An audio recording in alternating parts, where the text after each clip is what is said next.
Okay, wala nang intro-intro. So, gusto ko lang kausapin itong mga taga-suporta ni Rodrigo Duterte at saka ni Sara Duterte. Okay, but bago po yan, kamusta pala? Oh, lalong-lalo na yan dyan ang mga DDS vlogger. Oh, meron na kayong content. Hindi matitigil ang pambabatikos ninyo sa Pangulo at sa kanyang kabiyak. Kay First Lady Lisa Araneta Marcos, matapos na magpa-interview siya kay Katunying. Hindi niya matanggap ng mga dating kumakalaban sa kanila, ngayon ay kumakampi sapagkat nakita nila yung mga magagandang bagay na naidulot nila sa pamamagitan ng pagserbisyo sa ating bansa. Samantalang kayo na mga nasa kampo ng mga Duterte, hindi makamove on sa napakawalang kwentang liderato ni Rodrigo Roa Duterte. Na kung saan iniwanan niya ng napakalaking utang ang Pilipinas. Hindi marunong umayos ng ekonomiya ng ating bansa. Evident naman yan at nakikita natin at naramdaman natin na sa panahon ng pamumuno ni Rodrigo Roa Duterte, mahirap. Huwag gawing reason ang pandemic. Pagdating naman sa foreign policy, palpak. Dahil alam nyo kung bakit. Naging tuta, naging aso, naging sunod-sunurad, naging tagatango sa China. Na walang ibang ginawa, kundi ang guluhin ngayon ang isip ng mga Pilipino. Kaya nga nagkakawatak-watak dahil sa walang kwentang foreign policy ng Duterte administration. Kayo na mga Duterte diehard supporters, tapos mga naging anti-government, anti-Marcos, isipin nyo, masaya kayo dahil naging liability kayo ng bansa. Isa kayo sa mga nanggugulo. Isa kayo sa mga himod-puwit sa mga politikong gustong ibagsak ang tunay na halal ng taong bayan. Anong mapapala nyo? Pag mapabagsak nyo ang Pangulo, bigyan kayo ni Rodrigo Duterte at saka ni Sara Duterte ng pangkain nyo? Kaya ba nilang iayos at ilagay sa tamang direksyon ang ating bayan? Para hindi ko kayo masabiang bobo at tanga, alinganga, hunghang, so dapat kailangan isipin nyo. Hindi na puro kayo ngawa at ngawa dyan. Kung alam natin na hindi natin kaya ang trabaho ng Pangulo, sumuporta tayo. Pwede naman tayo bumatikos, pero dapat ayon sa morality. Ayon lang sa issue. Pero kayo na mga DDS, mga hinayupa kayo, mga anak kayo ng teteng, personalan. Di nyo alam kung ano yung mga lumalabas sa mga bunganga ninyo dahil ang ehemplo ninyo, ang example ninyo, yung tatay ninyong matandang hukluban na walang ibang ginawa kundi suportahan ang kamanyakan, ang katraiduran. 'Di ba? Ginawa ang Pilipinong laruan. Ang daming mga Pilipinong naging sala sa init, sala sa lamig, dahil yan ang naging impluwensya ni Rodrigo Roa Duterte. Hindi naging maganda. Laban bawi, king o balentong.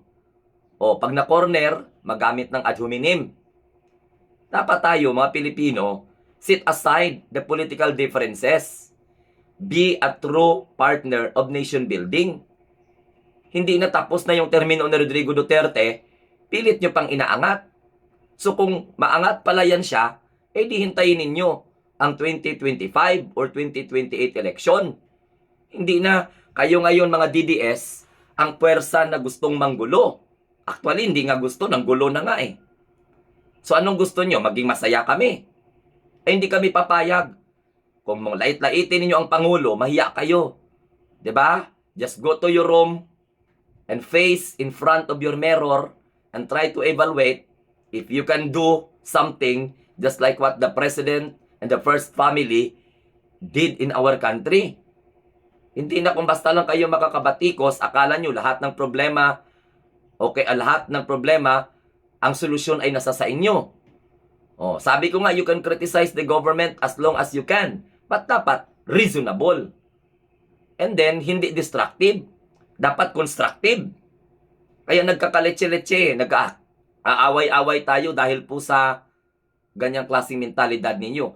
Masahol pa kayo sa mga asong ulol, mga askal na galisin. Mabuti pa yung askal na galisin kapag itutoy mo. Meron pa minsang disiplina, mapapaamo mo pa. Pero yung mga tao, ang titigas ng ulo ninyo, mga TDS, kayo ang pinakawalang kwentang supporter ng politiko. Dahil hindi nyo kayang lunukin yung pride nyo.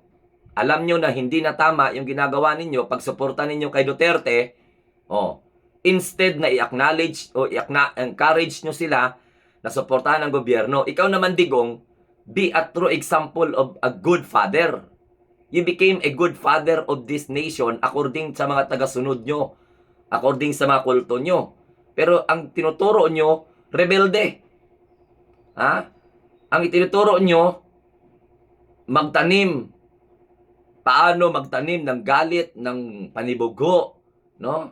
Ng inis, ng selos sa bawat puso at isipan ng mga tao. Tama ba yon? Tama ba yon? Diyan na ba kayo masaya? Kaya nga, kami, na mga pro-government, ilaban namin to. No? Ibalaban namin ang bansa, ilaban namin ang Pangulo, laban sa mga kademonyuhan ninyo dyan.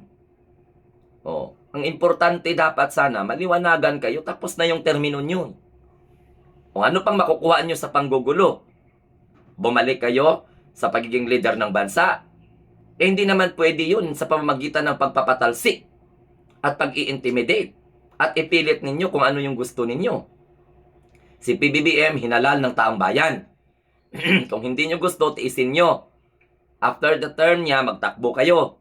Lalo na si Sara. Tsaka dapat sana, gusto namin, yung Vice President, na kung saan nakikipag-communicate, nakikipag-simpatya sa mga ordinaryong tao. Magbigay man lang ng kanyang mga kuro-kuro, lalong-lalo na sa may kinalaman sa West Philippine Sea. Ang problema, tahimik. Hanggang kailan magpaka? Sala sa init, sala sa lamig. Baka playing safe. Alam naman hindi siya batikusin dyan. Actually, hindi nga batikos yan eh. Yan ay paninermon. So kayo mga Duterte Die Hard supporters, panahon na upang buksan ninyo ang puso at isipan ninyo. Be a partner or genuine partner of nation building. Huwag niyong itolerate ang mali. Diba?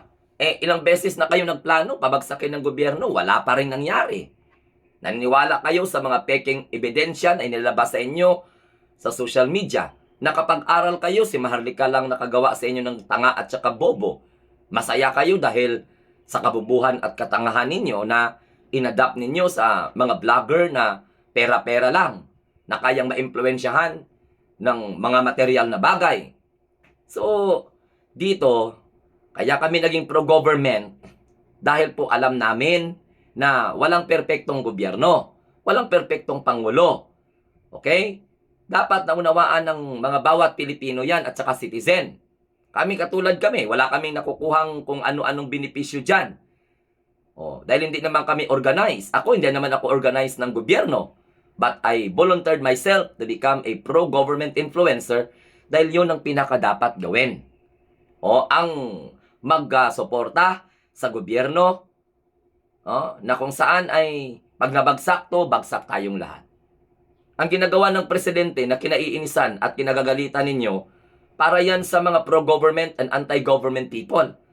But if you will become successful sa balak ninyong pagpapatalsik sa gobyerno, pagpapaalis kay PBBM sa pwesto, kayo lang po ang makikinabang. Sapagkat kayo ang mga grupo na hindi marunong magpatawad. Hindi marunong maglunok ng pride. Pag galit kayo, galit talaga kayo. So, masamang pangitain yon. And we don't want you to become successful, sa bawat plano ninyo. That's why we are here, pro-government people and influencer, to debunk the false narratives against the president and the first family. Ngayon pa nga lang, madami na ninyong mga kontrobersya.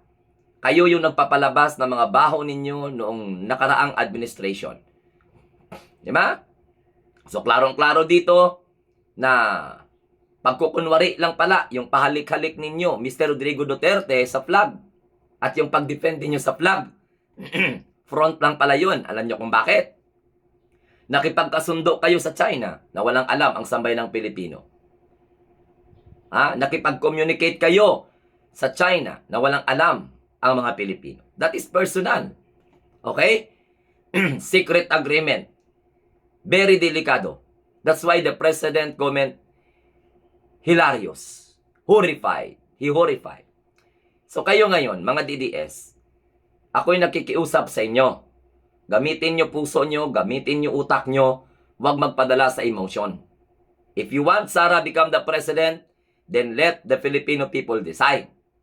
Hindi na gusto nyong mang-agaw at iupo sa pilitan sa pwesto si Sara, na alam nga ni Sara na hindi niya kaya mamuno. Hindi niya kaya pamunuan ang Office of the Vice President and Department of Education Secretary. Ang solusyon niya para masolusyonan ang problema, bigyan siya ng napakalaking budget. Hindi ganun. So, dapat sana, mga DDS, magbago na kayo para hindi tayo magkakagulo-gulo. At pag pumasok kayo sa aming mga channel, maging marespeto kayo. Huwag gabitin sa channel ko ang pagiging hayop ninyo, ang pagiging animal ninyo, ang pagiging hukluban ninyo. Dahil hindi uubra sa channel ko yan. Pero kahit nga ginaheart ko yung comment ninyo kabastusan, ang pinakabastos na political supporter ay nanggaling sa mga Duterte. Ewan ko kung anong klaseng influence ang nakuha nyo dyan. Diba? So it is a matter of realizations. In order for you to realize, then be reflective, be meditative. Huwag magyabang.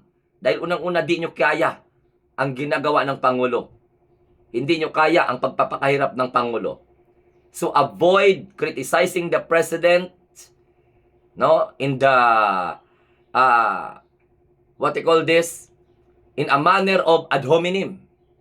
I-critic ang Pangulo sa issue, hindi sa pamimersonal. Kaya we vow to defend the government, to defend the first couple against you, mga propagandist ng China. Mga tagahimod puwet ng mga Duterte. Napakaganda ng relasyon, sinira ninyo. Yan ang problema sa inyo. Tapos kayo, feeling victim kayo. Mga animal kayo. What kind of adjective you want to heard here in my channel? Lahat na lang. Mabuti pa yung hayop, mapaamo mo. Yung mga DDS, lalo mong inaamo, lalong nagpapakahayop. Kulang kayo sa critical thinking. Mahina yung inyong mga tinatawag na reasoning skills. There's no logic at all. At ikaw, Sara, yung pinatutok mo sa TikTok mo, huwag ka magparinig ng parinig. Diretsuhin mo. Vice President ka, Deputy Secretary ka pa. Tapos, parang immature ka. Pag maggusto kang kalaban sa politika, sabihin mo, huwag ka magparinig. Kaduwagan yan. Playing safe ka palagi. Tingnan mo si First Lady Liza. Hindi naging plastic sa'yo. Prangka siya sa kung anong nararamdaman niya sa'yo.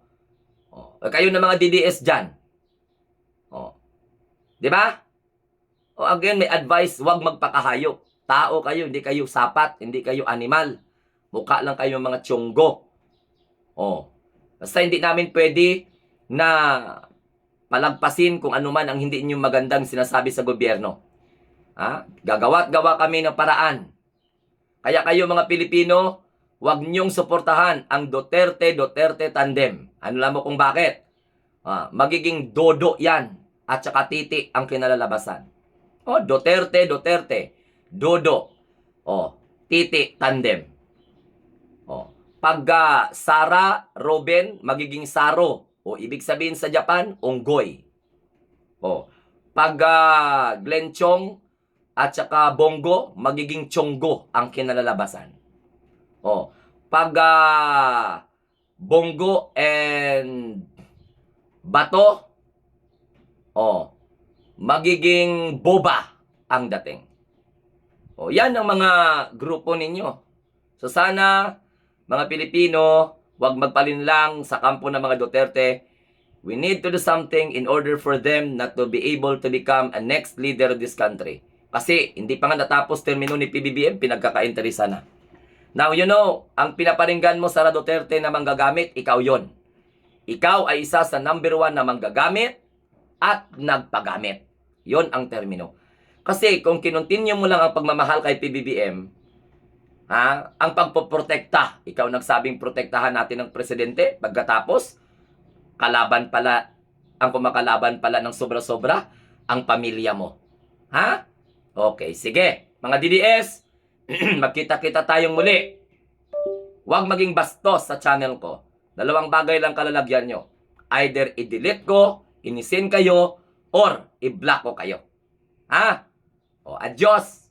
Hasta la vista, baby. Sa nagsasabi na nagsasunglass ako, dahil masakit ang refleksyon ng ilaw. Huwag maging bobo. O, hayaan nyo kung ano yung itsura ko. Pakinggan nyo kung anong sinasabi ko. Para matuto kayo. Hindi para magpakatalino, kundi magiging Pilipinong puno ng pangunawa. Kung nagawa namin yun, bakit kayo hindi? Bakit? Matigas na ba talaga? Ha? Yung ulo?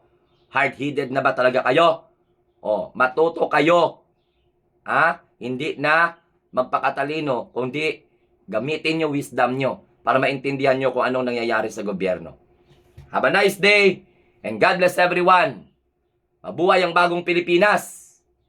Hindi po yung gustong-gusto ng mga Duterte mangyari sa bansa. Walang kwenta. Nakakasuka na. Please lang, Duterte, supporter, wag nyo nang ipilit si Sara na maging Pangulo, si Digong na ibalik ninyo dahil sinusuka na sila ng taong bayan. Wag masilaw sa survey ng mga bayaran. Babush. Ops! Galit ka? Mag-comment. Manood. Para may pakinabang. Sa sobrang galit nyo, i-share nyo to para maintindihan nyo mga DDS. Dahil ang video na to ay para sa inyo. Mga bobo at tanga. Bye.